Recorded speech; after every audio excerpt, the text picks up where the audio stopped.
Bem, pessoal, fazer esse vídeo sobre as infecções mais comuns do idoso, que elas são muito frequentes, pode levar o paciente a ter um quadro infeccioso e muitas vezes a família não percebe e o paciente também não percebe porque tem algumas modificações dos sintomas, né?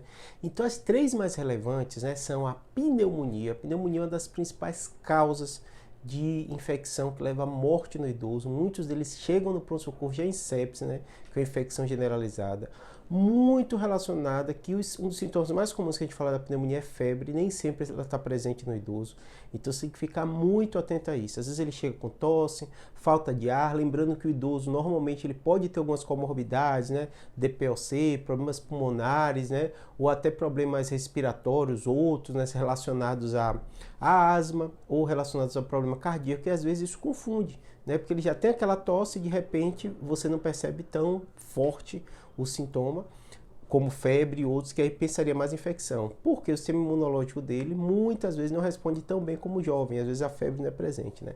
Outro tipo de infecção muito frequente é a infecção urinária.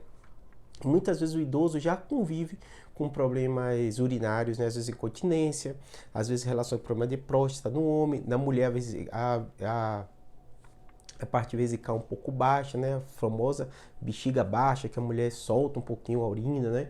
Então pode acontecer, então às vezes a urina dela com alteração relacionada à ardência, à dor, nem sempre é tão frequente. A mesma coisa, o sistema neurológico do idoso, às vezes ele tem algumas alterações que os sintomas são mais brandos, né? Então não chama tanta atenção como a ardência e dor que tem no jovem. Então às vezes deixa passar e pode levar a um quadro de sepse e morte.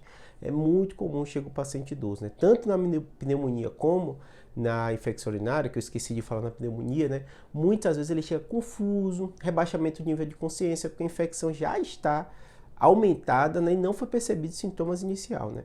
E a terceira infecção é a infecção de pele. É muito comum o paciente idoso ter feridas na perna por vasculopatia ou com problemas relacionados à diabetes, e muitas vezes aquilo é tido, entre aspas, como normal pela família e não observa quando começa a ter hiperemia, né, que está mais vermelho, e às vezes o paciente evolui para um quadro de sepsis, uma infecção avançada sem a família perceber. Também é uma importante causa de infecção e de morte para o idoso por sepsis, tá bom? Fica atento, essas três infecções são muito comuns no idoso e tem essa diferença dos sintomas. Abraço. Eu tenho um vídeo falando de cada uma delas em separado.